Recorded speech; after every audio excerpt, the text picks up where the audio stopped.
अस्सलामुअलैकुम दोस्तों, welcome back to our channel find Urdu. Crawl crawl का मतलब है रेंगना, आहिस्ता चलना।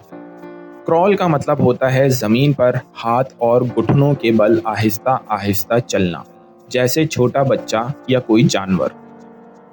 ये लफ्ज़ फिगरेटिवली भी यूज़ होता है, जैसे जब ट्रैफिक या काम बहुत स्लो हो जाए।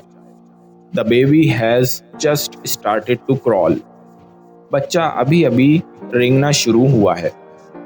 तो दोस्तों, क्रॉल का मतलब है बहुत आहिस्ता या ज़मीन पर हाथ घुटनों से चलना, जैसे एक छोटा बच्चा या ट्रैफिक जाम में गाड़ियाँ।